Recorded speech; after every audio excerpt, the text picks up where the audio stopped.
बच्चों, कैसे हैं आप सब। टीएससी अंशु मैम के चैनल में आप सभी का स्वागत है। तो जमशेदपुर से टीएससी अंशु मैम आज आप सबके लिए लाई है इंट्रोडक्शन टू अकाउंटिंग का पार्ट 2। तो जैसे कि पिछले क्लास में हम लोग पढ़ चुके हैं कि इसका मीनिंग क्या होता है और ऑब्जेक्टिव क्या होता है अकाउंटिंग का, आज हम लोग पढ़ने जा रहे हैं कि इसका कैरेक्टरिस्टिक्स क्या होता है और इसके नेचर क्या होते हैं। ठीक है, तो आज हम लोग ये दो टॉपिक बहुत ही अच्छे से डिटेल में पढ़ेंगे, इस तरह से पढ़ेंगे कि हमारे दिमाग में ये चीज छप जाए और पूरे अकाउंटिंग पीरियड में, पूरे कॉमर्स पीरियड में पढ़ रहे हैं और साथ ही साथ जब वर्क भी करें तो आपको ये चीज याद रहे।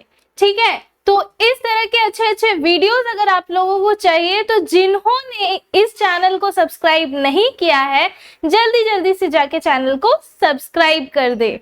ठीक है, तो देर ना करते हुए हम करते हैं अपना वीडियो स्टार्ट। तो देखते हैं आज हम लोग करने वाले हमारा पहला टॉपिक है कैरेक्टरिस्टिक्स ऑफ अकाउंटिंग। जैसा कि आप सब जानते हैं कि कैरेक्टरिस्टिक्स का मतलब होता है विशेषता। किसी भी चीज की कोई ना कोई विशेषता होती है, किसी व्यक्ति की, किसी वस्तु की। वैसे ही अकाउंटिंग की भी विशेषताएं हैं, कुछ विशेषताएं हैं, खासियत है। जैसे कि इसकी सबसे पहली विशेषता क्या है, identifying financial transactions and events. जो अकाउंटिंग है वो ये आइडेंटिफाई करती है कि हमारा फाइनेंशियल ट्रांजैक्शन क्या हुआ, कैसे हुआ, कब हुआ और इसके इवेंट्स को भी।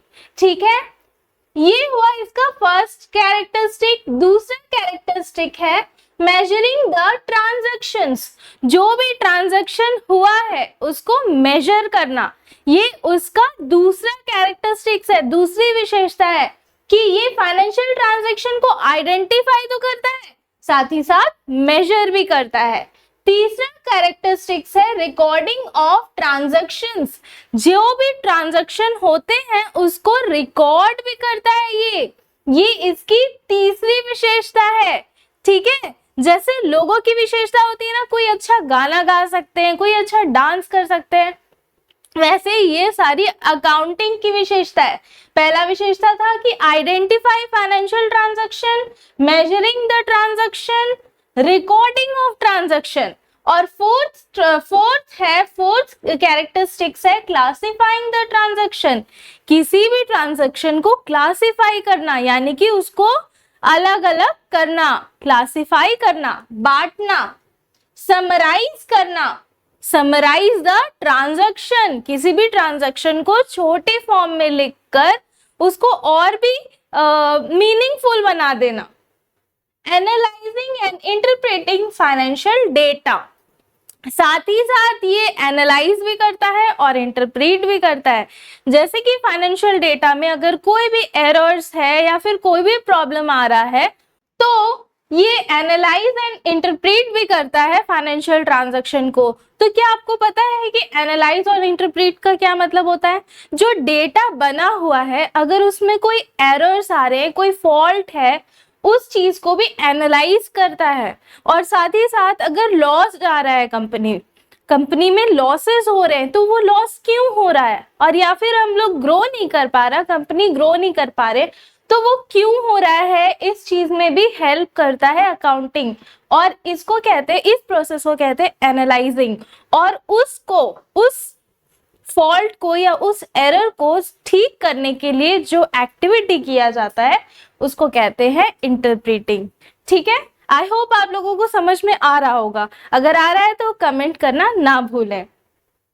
कम्युनिकेटिंग द फाइनेंशियल डेटा और रिपोर्ट टू द यूजर्स। और जो भी यूजर्स है अकाउंटिंग के, जो भी यूजर्स है, चाहे वो इंटरनल यूजर हो या एक्सटर्नल यूजर हो, उन लोगों को कम्युनिकेट करने में हेल्प करता है। जो भी फाइनेंशियल डेटा है उन सब चीज और रिपोर्ट बन के तैयार है, उसको यूजर्स तक पहुंचाने में भी अकाउंटिंग हेल्प करता है। तो पहला हम लोग का कैरेक्टरिस्टिक क्या था?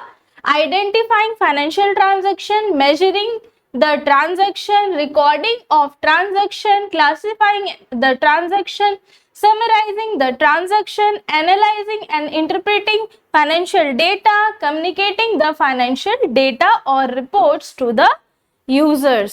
समझ में आ गया बच्चों? तो ये बहुत ही आसान और बहुत ही अच्छे बहुत ही ज्यादा अच्छा विशेषता है जो कि आप लोग हमेशा याद रख सकते हो, कभी भूलोगे भी नहीं। ठीक है, तो ये है कैरेक्टरिस्टिक्स ऑफ अकाउंटिंग। अब हम लोग चलते हैं नेचर ऑफ अकाउंटिंग पे। नेचर ऑफ अकाउंटिंग मतलब ये किस तरह का नेचर रखता है। जैसे कि किसी एक व्यक्ति का नेचर होता है, किसी भी चीज का नेचर होता है, जैसे किसी केमिकल का भी नेचर होता है, वो दूसरे केमिकल से मिलके कैसे रिएक्ट करती है, उसी तरह से कॉमर्स अकाउंटिंग का क्या नेचर होता है, कॉमर्स में अकाउंटिंग का क्या नेचर होता है। तो सबसे पहला नेचर होता है कि अकाउंटिंग एन आर्ट। क्या अकाउंटिंग एक आर्ट है? क्या ये एक कला है? Yes, it is an art. ये एक आर्ट है, क्योंकि हम लोग जिस प्रोसेस से अकाउंटिंग करते हैं वो प्रोसेस एक तरह से आर्ट है। ठीक है, जिस प्रोसेस से हम लोग अकाउंटिंग करते हैं उस प्रोसेस को हम सबका अलग अलग प्रोसेस होता है, सब अपने अपने, जैसे कि मैं भी आप लोगों को पढ़ा रही हूँ, कोई और टीचर पढ़ाएंगे, सबका अलग अलग तरीका होगा ना। उसी तरह से अकाउंटिंग एक आर्ट है। देन सेकेंड इसका जो नेचर है, सेकेंड नेचर है अकाउंटिंग अ साइंस। आप सोचो, क्या ये आर्ट और साइंस दोनों है? जी हाँ, ये आर्ट्स भी है और ये साइंस भी है। ऐसा क्यों? क्योंकि अकाउंट्स में बहुत सारे ऑब्जेक्टिव्स है, इसके कुछ उद्देश्य है, इसके कुछ प्रिंसिपल्स है। और साइंस का यही मतलब होता है कि जिस चीज को जो एक्चुअल में एग्जिस्ट करता है, जिसका कोई प्रिंसिपल होता है जो दुनिया में है, वो साइंस है। वैसे ही अकाउंटिंग का भी बहुत सारा प्रिंसिपल है, बहुत सारे नियम कानून है, नियम कानून फॉर्मूला है। तो साइंस का मतलब ही होता है नियम कानून फॉर्मूला। जिस चीज में नियम कानून फॉर्मूला होता है वो साइंस होता है। तो इसीलिए, क्योंकि अकाउंट में नियम, इसमें बहुत सारे फॉर्मूलाज है, इसके प्रिंसिपल्स है, इसलिए ये भी एक साइंस है और साथ ही साथ ये एक आर्ट भी है। ठीक है, थर्ड नेचर है अकाउंटिंग एंड इंटेलेक्चुअल डिसिप्लिन। क्या ये एक डिसिप्लिन को ये करता है? जी हाँ, ये एक डिसिप्लिन को दिखाता है, क्योंकि जैसा कि मैंने आपको बताया कि ये रिकॉर्डिंग करता है, क्लासिफाइंग करता है, समराइजिंग करता है, एनालाइजिंग करता है। तो आप सोचिए, क्या ये सारा कुछ करता है? यानी कि ये बहुत अच्छे डिसिप्लिन एक मैनर से करता होगा जो कोई यूजर को समझ में आ सके। तो ये एक डिसिप्लिन है, अकाउंटिंग एक डिसिप्लिन है, इसका एक नेचर में डिसिप्लिन है, क्योंकि ये हर चीज, हर काम, हर एक्टिविटी को एक डिसिप्लिन से फॉलो करता है। फोर्थ नेचर है अकाउंटिंग एज अ प्रोफेशन। हाँ, इसका नेचर एज अ प्रोफेशन हो सकता है, बिकॉज अकाउंट पढ़ के चार्टर अकाउंटेंट, लॉ, ये अकाउंटेंट, ये सारा प्रोफेशन लोग लेते हैं। ठीक है, ये सारे प्रोफेशंस में लोग जाते हैं, तो इसीलिए इसका नेचर एज अ प्रोफेशन भी है।